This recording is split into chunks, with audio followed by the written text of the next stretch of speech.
Hello and welcome to the Expansive podcast. My name is John Sanei. I'm an author, a keynote speaker, and a futures strategist. I'm always joined by my newly Cape Townian resident co-host, Erik Kruger, who's an executive coach, an author, and a speaker. And if you're joining us for the first time, make sure to hit the subscribe and follow button. We release a new episode every week where you can join us as we challenge the status quo, banter about life, and expand our perceptions of what's possible in both our personal lives and our business lives. Erik, how are you doing there in Somerset West? Hey, brother. Yeah, I'm good. Before we even get into it, I actually wanted to quickly just say thank you to everyone who's been reviewing and rating the podcast. Yes. As listeners might know, we are on a mission to hit 200 reviews and ratings this year. And it's been great to see them just roll in every single week. So just as we kick off, just a big thank you to everyone who's been taking the time to do that. We really appreciate it. And if you haven't done that yet, then what are you waiting for? We'd appreciate it. But otherwise, yeah, things are going really well. Been busy working on talks, the usual, I guess. The book is done. Yes. Like, you'll be very happy to hear that. The book is done. Yes. Well done. Congrats. Yeah, and so just kind of moving forward. I don't know. I don't have much to report. I didn't have such an interesting week as you did. What's been happening in your life? Yeah. Well, I mean, I was in Egypt for the week, and it was really great. My second time in Egypt. With such warm and friendly people that I work with there, so it's always great and a pleasure to go back. The traffic and the way Cairo is set up is quite a experience. You know, there's I think like 80% or 70% of the 110 million people in Egypt live in Cairo, and many people below the breadline. So it's quite a stark contrast to my little bubble here in Sea Point, Cape Town, or my bubble in Dubai in the marina. And so it's a little bit, it's always I don't know what the right word is. It's right. It attacks my senses where I feel empathy towards the people and the animals there. You know, it's like they just have very tough lives. So yeah, it's got its pros and it's also got its cons where, you know, you feel other people's pain and people are taking a bit of strain. But you know, I visited the museum of the Egyptians, the Egyptian museum. It was fantastic. I mean, I saw mummies with hair from 4,000 years ago. Like, what? Their hair is still with them because of the mummification process is so incredible that they still got their hair from 4,000 years ago. I saw the throne of the pharaohs that they used to sit on with gold, and just really amazing experiences. But it felt like I got sucked out of one universe and then like spat out into another universe for 3 days with chaos and amazingness and meeting new people, eating delicious food, and then zoom straight back into Cape Town. So very good. Loved it. Going back to Egypt again. I'm headlining the EO Grow conference in March. So looking forward to going back again, but happy to be back in Cape Town for the next 2 weeks until the adventure in Dubai starts. And so when is that? Closing off like, we haven't actually put up about that. When, like, do you think you have a date for that? Or is that yes, end of the month, okay. Beginning of March, the process for Dubai begins. And but I'll be back and forth a lot for the first period of time because I've got quite a few gigs here in South Africa, so I'll be back and forth quite a bit. But yeah, all good. They're not virtual gigs. Yes, in person. Yeah, a lot of new in-person stuff that's coming up, and Dubai as well. Dubai is now dropping all numbers like in cinemas and conference halls. That's all now fading away.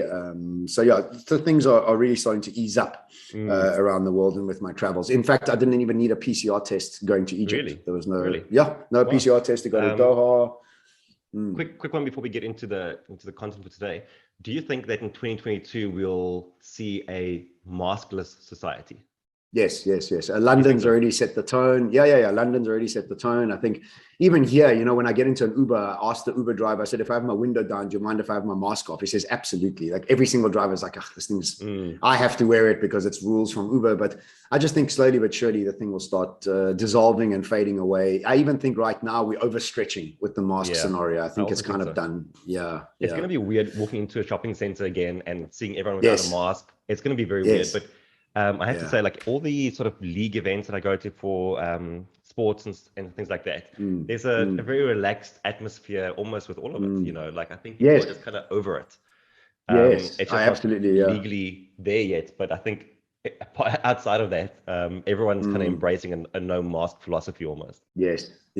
No, me too. Right. Before we get into today's topic, I want to just touch on one of the news items that I keep seeing popping up around. And today what we're doing is we're doing the favorite trends Erik and I have for 2023. We've been going through a couple trend reports, and we're going to share with you our top 5 or top 10 trends that we enjoy and we think is really interesting to keep an eye on. But there's this news article that keeps popping up. It's about women being groped in the metaverse, and it boggles my mind. I mean, I just don't even understand that these perverts that are on the metaverse. What are you groping a digital avatar? What are you groping? I don't. It's crazy, right? But if I think about the psychology behind it, and so what the news article says, it says Meta is putting a stop to virtual groping in its metaverse by creating 1.2 meter safety bubbles around avatars. So what this gets me to think is that society has got such a deep shadow around sexuality. You know, this should not be an issue, whether in real life or in the metaverse. And the fact that it's even an issue in the metaverse shows that whatever it may have been, cultural, religion, societal, whatever it is, sexuality needs to evolve. We need to move from this dark, dingy, porn-infested idea of sexuality into something else. And it needs to evolve so that this idiotic, like ridiculous actions and behaviors ends. You know, it's like, I don't get it. It really boggles my mind. So, and I also look, as much as it's not cool for the woman and never is cool, the thing that's driving is a shadow. You know what I mean? It's the psychology behind it is broken. And so we need to actually, instead of making the men the baddies, we actually need to sit down and say, well, look, what happened to you? Where is the issue from? And how can we actually help you solve it and fix it so that this doesn't become an issue? Because I imagine the men themselves don't like doing it. I mean, they or surely are not comfortable in doing that, you know? So what are your thoughts on that? You know, yeah, I go in like a 1,000 different directions.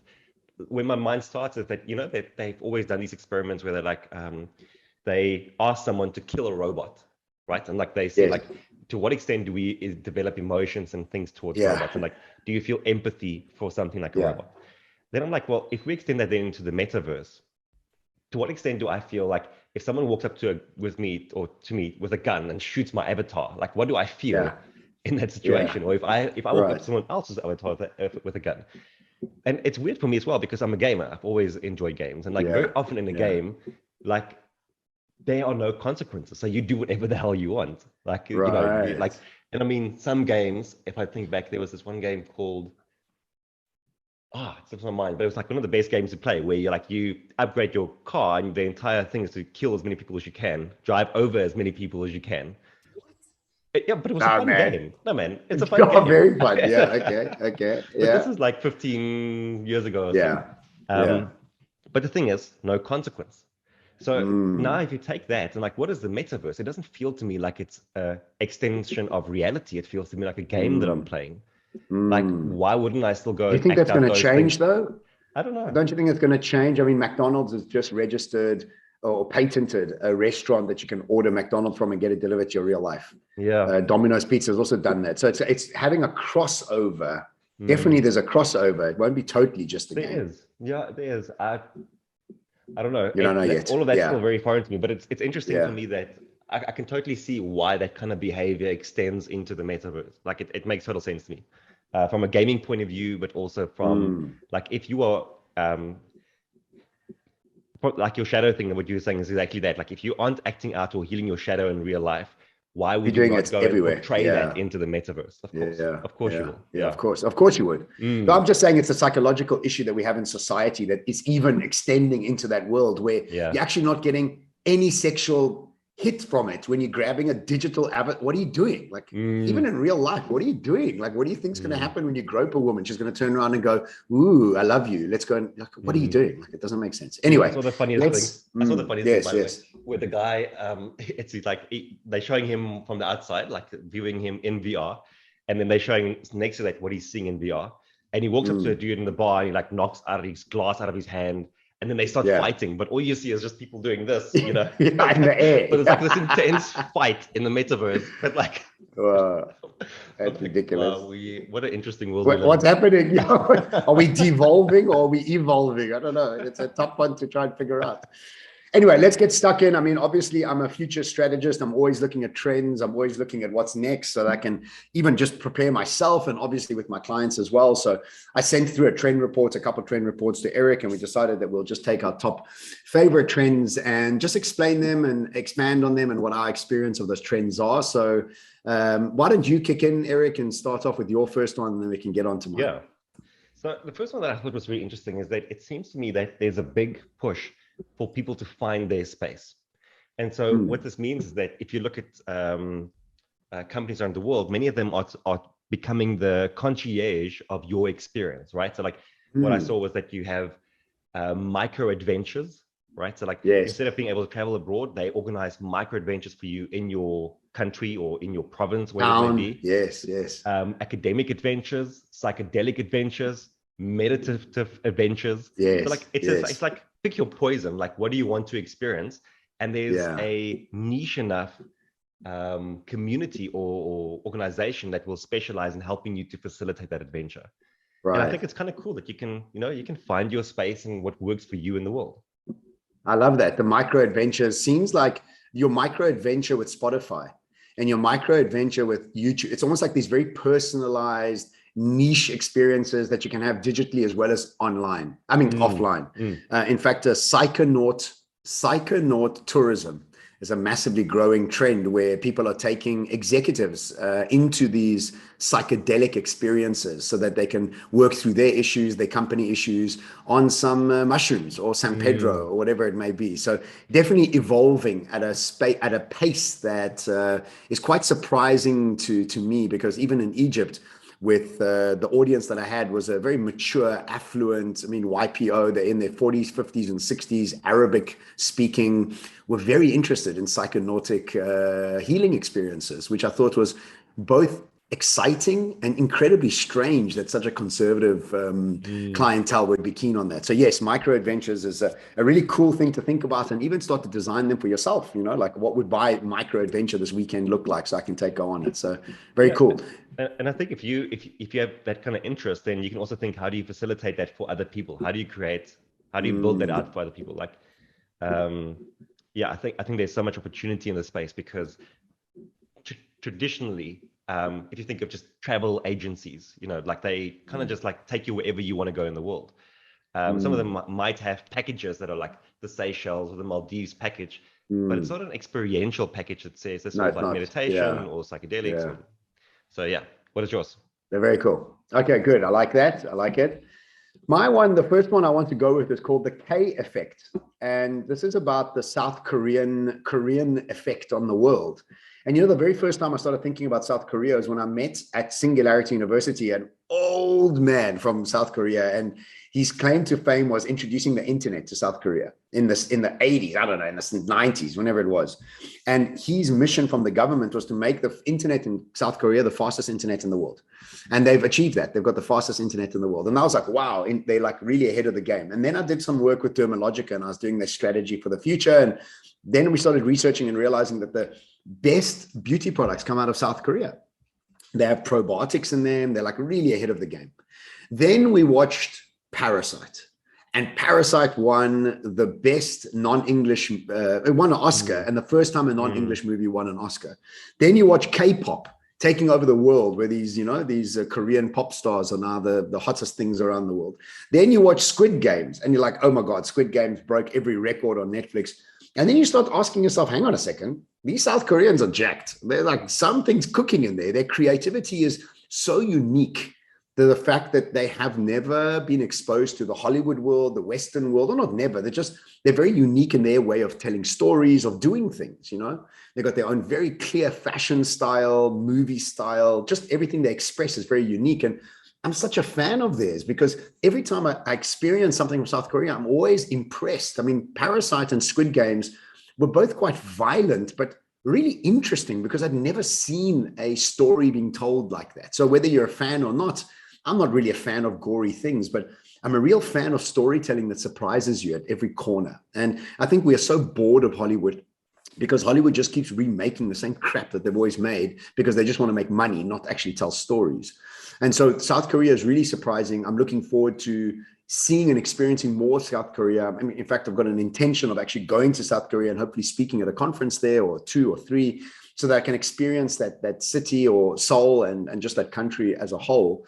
And also what's really like mad is that you have North Korea and South Korea. South Korea has almost like come out of some sort of bankruptcy in the 60s and 70s and reinvented themselves to become a global leader in so many different, Samsung, Hyundai, and all these movies. And so the South Korea is really impressive. I'm a huge fan of what they're doing. And I look forward to having anything else from them released so I can follow it and be entertained and enthused and educated. But is the trend that we're going to see more and more of that coming through into Western civilization? Well, Like I hope not. I think they influences- stay.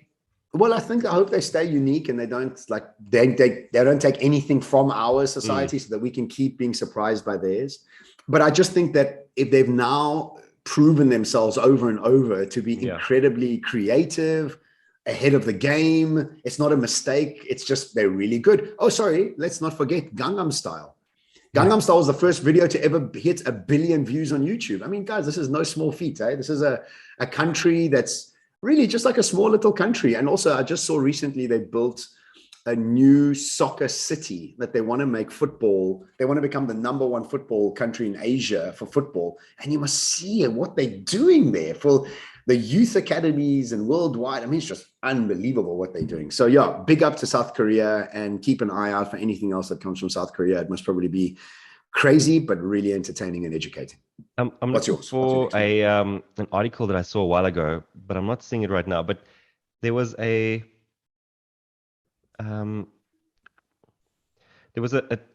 specific streamer, but I think she's based in China. No, she's in China. She sold how many billions in like 24 hours or something? In like one live stream. Yeah. And that was insane to me. Like it's also the thing about K-pop is that there's such incredible volume and like fandom behind it. Like if you go and Google K-pop, you look at the volume, the numbers those people are pulling from an audience point of view. It is like no, it's something else. Yeah. And actually, I've never seen anything like it. TikTok quite a bit, hey? I mean, have you seen like anime and those kind of things are like big on TikTok, and all those K-pop dancing moves and like songs. You know what this also tells us? It shows us the East's empire growing in dominance. Yeah. You know, that's also, we're starting to see that move happen where we as Westerners that have been indoctrinated into the Hollywood world are really like enthused by this whole new thing and like quite naturally moving towards it. You know, we're not being forced in any way. It's like, wow, this is really amazing, you know? So yeah, good on them. And I'm looking forward to more coming out of South Korea. Okay, what's yours? All right. So the next one is, I think what we see more and more of is that people are able to very easily monetize their creativity.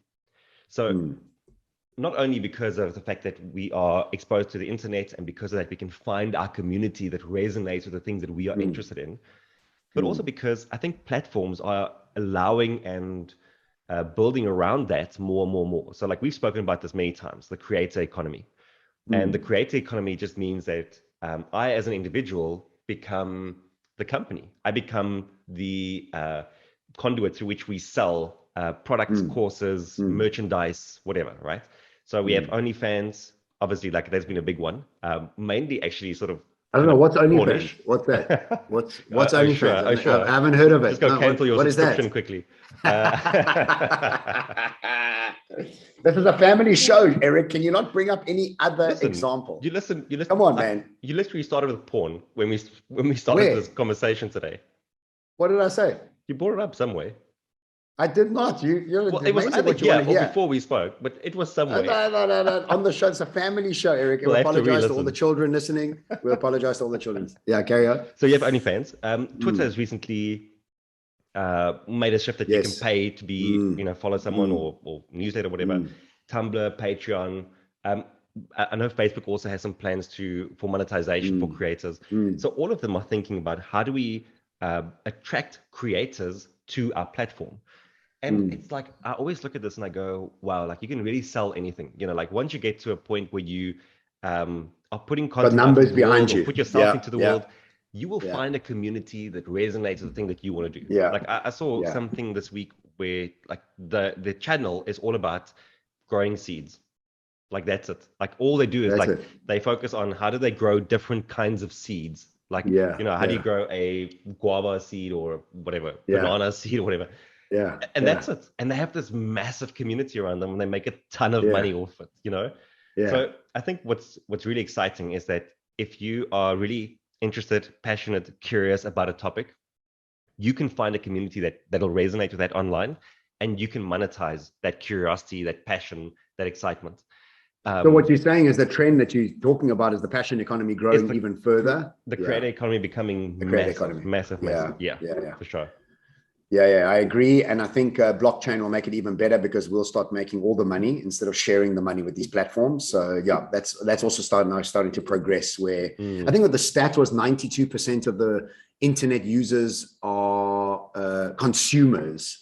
Yeah. And 8% are creators or something like that. And what we need to do is we need to switch it to 92% creators and 8% consumers. So yeah, I would it's going think to it's change. even smaller than that. I would think that I think it's consumers are 2%. like 99%. No, you know what it was? There was another term that went from 90 to 98. Like that 8% was engagement. They like engage with the internet. They don't create. So it's consuming, engagement, and creator. Okay. You're right. Sorry. So it's 2% was creator. So yeah. So it needs to evolve to the other side. So yeah, that's that. Well, we're seeing that, more and more people, we're seeing these older guys who are farmers in some town in America has got like hundreds of thousands of followers now talking about his farm. This is what I did with my farm. Like any niche, you're right. Any niche, you have a tribe that are following you. Okay, great. Cool. Okay. Add one more? Yeah, of course. I saw a YouTube channel that's purely dedicated to speed runs. So like when you play a game, you can play it at your own pace, like you enjoy and like go for the smallest like nooks and crannies and try and find everything that's in the game. Or you can do a speed run where you try and get through the game as quickly as possible. And this channel is only dedicated to like all these speed runs through channels or through levels, and people sit and watch that, like that's their thing, And I'm like, there's a channel for everything. There's a channel for everything. You're like, that is your entertainment. That's the thing you want to watch. Very cool. Yeah. Okay, my one it's called unbounded optimism. And I feel like where the world has come from, there's been so much like sadness and finishing and things ending and people moving and people dying and businesses closing. I think we're moving into a space of unbounded optimism, playfulness, and creativity. And in fact, we see Pantone has actually brought out a whole new color that is called Very Perry. And it's almost like a mix of blues, violets, and reds that displays a joyous attitude and dynamic presence that encourages a courageous creativity and imaginative expression. I love that these brands are all like moving towards more color. There's a great brand on Instagram called Pangia or something like that. And it's all these tracksuits that are one color tracksuits. So you got the top, the socks, the t-shirt, everything's in one color, and they've got very beautiful colors. And so I've actually evolved my brand this year to become very colorful. And you'll see my signature now is almost like a change of these hues of Pantone's new colors that have come out. Adobe's sort of also created like creative trends, powerfully playful themes that they've brought out. So I think the theme of playfulness, of unbounded optimism is awesome because we want to celebrate newness and we want to celebrate the strangeness. And so a wonderful trend that I love that's very much in line with the way I think about the world and has given me some license to evolve my brand to be more colorful rather than just black and white. Although your current profile picture is black and white. Yeah, but you'll start to see my brand evolving. So you'll see we're in the process of evolving it right now. So yes, but yes, you're right. That is right. No, but it looks very cool. You look very GQ-esque in that profile picture. Thank you. We are also, for our listeners, we're having our very first Expansive conversation this week. And so you'll be able to listen to it in the episode following this one. And we are speaking to Sipiwe Moyo, and we're actually speaking about optimism in the workplace. Yes. Which I think is going to be a very cool conversation to have. Yeah. But yeah, I agree with you. I like the theme of playfulness. Everything feels so serious all the time. And actually a lot of imagination and a lot of magic comes from just engaging in the playfulness. But it can be very difficult to do when we are just so caught up in being reactive to all the I guess the anxiety and fear that is created in the world around us. Absolutely. I agree. Okay, what's your next one? Let's do two more and then we're going to So close it off. I want to quickly, so I'll share this one just as a very quick add-in, and then I'll share the next one rather as my trend. But did you see this thing about dream tech and dreamvertising? No, So tell me about it. yeah, so like where more and more what brands might look at doing is to try and induce a specific kind of dream. Wow. It's quite hectic. Yeah. They were saying like that, through certain imagery and certain sounds, you could induce that someone thinks or dreams about a specific brand or product or experience. Wow. Yeah, so they were saying like dream tech and dreamvertising might become bigger in years to come. I think that's super, like, I don't know. geez, Look, dude. I think advertising definitely, and our exposure to this constant barrage of branding, storytelling does influence our dreams. But to It get does. really Yeah. specific about the science of it, I'd like to actually not have a brand involved and create an experience, like just an experience for myself to evolve, like maybe experience joy more or more flow or whatever it may be. But I definitely don't want to be dreaming about Nike and BMW. But can you That's imagine definitely a not where I world? want to be playing. No, Can you imagine a world where brands are literally fighting over the space in your no, dreams? You know what I mean? forget about it. Like, Forget about it. yes. No, no, I don't want to do that. All I don't right. want, I'm So not signing up for that one. yeah, there's going to be another industry that's birthed around avoiding like ad Yeah, blockers, but for avoiding dreams. dreams. Yeah, Yeah. for dreams. Yeah, ad blocker for dreams. Terrible, terrible. So the one that I wanted to finish off on then is the great reskill. Obviously a topic that we are both very interested in and speaking about a lot. And just the fact that in the next couple of years, this really is the name of the game, is to what extent are you able to reinvent and reskill yourself? There was a great thing in the article that said it's not 4 in 40 anymore. So like it used to be that you study for 4 years and then you work for 40, and that was kind of it. Now you need to do a reskill every 4 years. So like you can't just go on for 40 years and think you don't need to completely reinvent yourself multiple times along the way. And some of the examples I had is that Levi Strauss has a machine learning boot camp. So like you can go through this 8-week long program as part of Levi, and they pay for it. You don't have to take time off for it. They're talking about Verizon, who's invested more than $200 million in helping people upskill themselves digitally. And I think what's quite cool and what's very necessary is that retooling and reskilling in this instance is that you have to go learn a digital skill. Like you have to maybe go and try a bit of programming or understand AI a little bit better or do the blockchain. It can't just be that you focus on the skill that you already have and making that better. It has to be different. Yes. And that was, I quite appreciated when I saw that as part of the trends report, is that these companies are pushing people to say, learn a skill that you are completely unaware of, or maybe like not versed in at all, because it might just give you that bit of an insight into what's happening in the world around you that you didn't have before. Yeah, I like that. The great reskill. Yeah. Right, fantastic. What are we It's always finishing off tough to have a great reskill there. Yeah, that's a tough one because you have to learn something brand new. Yeah, I like it. Nice one. Okay, I'm going to end up with one called Sports Evolution, where it's obviously evolution of sports, and it's really aiming at female athletes becoming equal in sponsorship and in payment, which I think is amazing. And I cannot believe that for the longest time we haven't had that. So like, it's amazing that your indoctrination into a world makes you think that some things are normal and that's the way it is.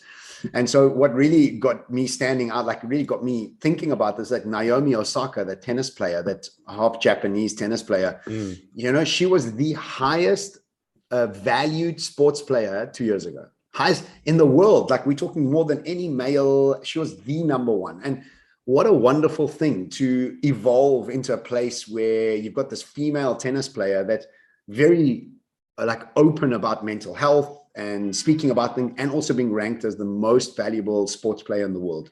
And I think it's high time that the sports evolution is happening. And just in the Olympics, we saw a lot of those female athletes not wearing what was accepted and what was the norm by the Olympic committee. And if you think about it, the Olympic Committee, firstly, are the most one of the most corrupt sort of bodies in the world, where even FIFA, Qatar paid FIFA bazillions to. It's very corrupt. And who are they made up of? Old white men. These old white men dictate what should people be wearing, where it should be. You know what? It's over, dude. Over. Step aside, go retire, relax yourselves. There's a new people out here. They're made up of females, people of color, gay people. You know, like, there's new people around, and we need to have new people making decisions for everybody. This idea of this top-down white male supremacy is really just, it's disgusting. It's over. I don't want to have anything to do with it. I want to rebel against all of it. So big up to Sportsvolution, big up to all the females that are doing amazing things out there. Sorry that it's taken so long. I mean, that's like, it's embarrassing that it's taken so long. So I'm all for it, and I'm going out of my way to try and support any of these sort of sports so that I can give my energy to it as well. And just by the way, I don't watch sports. I think it's like, I don't at all. So this is nice for me to like want to just think about and add my value there. What do you think? It's interesting because when you said Sportsvolution, my first thought was just that, oh, it's about sports becoming more digital. And that was that maybe part of it as well, or not? Was it just purely about, okay, it's purely about female sports now starting to really drive their agenda? Yeah. Because I think that's going to be another interesting trend to watch over the next few years. How, like, I'm sure what's going to happen is that schools will also have esports divisions, and that schools will compete at that level. And that's something that I'm super excited to see. Okay, great. Well, I hope female. Well, what's it? Well, there's also a stat that so many female are playing TV games. Like, there's a high stat of females playing so many games. Yeah, that's interesting. High stat. Yeah. That's also the Gen Zs. A lot of them are into it. So thank you for joining us for the trend report. We'll do this every year from now on, just to talk about some of the trends that are really exciting us. Thank you for tuning in and being part of the Expansive family. If you enjoyed it, please share it with a friend or with your team. The more people we can get on board to join the Expansive community, the better. We really appreciate it if you could leave us a review on iTunes and Spotify. It'll help us reach our 200 review goal for this year. If you follow us on Instagram, or if you don't follow us, do follow us on Instagram, LinkedIn, Facebook, and YouTube, or whatever platform you use to listen to your favorite podcast. And a quick reminder that you can book both Erik and I to speak at your event individually or as a team. And until next time, have a fantastic week. Thank you. Bye-bye.